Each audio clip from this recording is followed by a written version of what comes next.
Good evening. आज हम देखेंगे कि जब हमें एडवांस में पैसा मिलता है तो उसको जीएसटी में कैसे ट्रीटमेंट करना है, और अगर हमें उसकी लायबिलिटी अगर रेज करनी है तो जीएसटी में उसका क्या ट्रीटमेंट रहेगा, एंट्री पास करते वक्त उसका क्या ट्रीटमेंट रहेगा वो हम देखेंगे। सबसे पहले तो F11 फीचर्स जो होते हैं हमारे, F11 फीचर में वहाँ पे सेट और अल्टर कंपनी जीएसटी डिटेल, वहाँ पे यस करके यहाँ पे show GST advances for adjustment के ऑप्शन को हमें यस करना है और एप्लीकेबिलिटी डेट देना है। Okay, once we done this, then हम क्या करेंगे, वाउचर में जाएंगे। से फॉर एग्जांपल हम लोग ये हेड ऑफिस के लिए है एंट्री तो यहाँ पे रिसिप्ट में मैंने lower Parel head office select कर लिया है ना। देन यहाँ पे बैंक आएगा। नाउ अगर आप देखेंगे तो ये नॉर्मल हमें वाउचर दिख रहा है। अगर हमें यहाँ पे एडवांस रिसिप्ट का ट्रैकिंग देना है तो ये राइट साइड में ऑप्शन होता है स्टार्ट एडजस्टमेंट का, इसको हमें ऑन करना होगा और ये एडवांस रिसिप्ट यहाँ पे लेनी होगी। ओके, देन लेजर सिलेक्ट करेंगे, कितना पैसा आया वो वहां पे डालेंगे। नाउ वो यहाँ पे ये जो विंडो है ये एडिशनल विंडो है, आपको ये विंडो आप नॉर्मल टैली में नहीं पाओगे। तो मुझे यहाँ पे क्या करना है, सेल्स लेजर का ट्रैकिंग देना है। ओके, से फॉर एग्जांपल मैंने एक सेल्स लेजर सिलेक्ट कर लिया और कितना पैसा आया 5000। इस पे शायद जीएसटी, हाँ। सो मैंने एक सेल्स लेजर ले लिया, walk in food and beverage. तो जैसे मैंने उसको सिलेक्ट कर लिया तो जब मैंने एडवांस अमाउंट डाला तो टैक्सेबल अमाउंट और सीजीएसटी एचजीएसटी ऑटोमेटिक कैलकुलेट हो गया।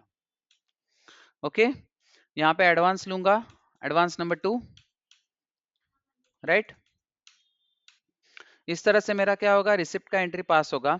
नाउ अगर आप अप्रैल मंथ का जीएसटी R1 देखोगे तो वहां पे आप ये पाओगे कि अप्रैल मंथ में ये जो एडवांस मिला है वो टैक्स लायबिलिटी एडवांसेस रिसीव्ड में पड़ा हुआ है पैसा, ठीक है ना।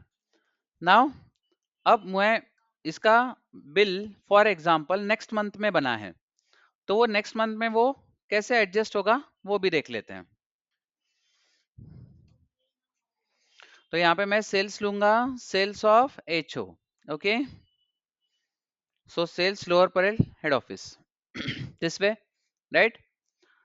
Then we will select party. Party select करने के बाद वहां पे सेल्स का लेजर लेंगे जो था अपना पहले वाला, अमाउंट लेंगे, जीएसटी तो ऑटो कैलकुलेट होगा है ना। सो दिस वे,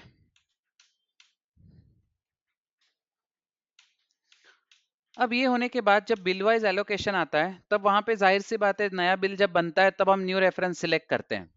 तो मैंने यहाँ पे न्यू रेफरेंस सिलेक्ट कर लिया, तो यहाँ पे लिस्ट आता है कि आपको कौन से बिल वहां पे एडजस्ट करने हैं। अगर जितने भी बिल होंगे एडवांस वाले वो सारे यहाँ पे दिखेंगे, तो उसमें से मैं सिलेक्ट कर लूंगा, टैली उसको एडजस्ट कर लेगा।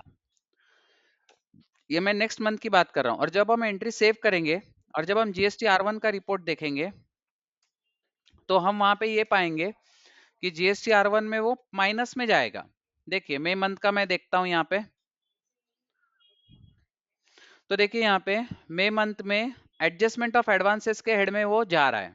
ओके, मतलब जो पिछले मंथ था वो यहाँ पे एडजस्ट हो गया। तो इस तरह से हम जो पैसा हमें मिलता है, रिसिप्ट आता है एडवांस वाला, और उसको सेल के सामने कैसे एडजस्ट करना है वो हमने देखा। Okay, thank you so much.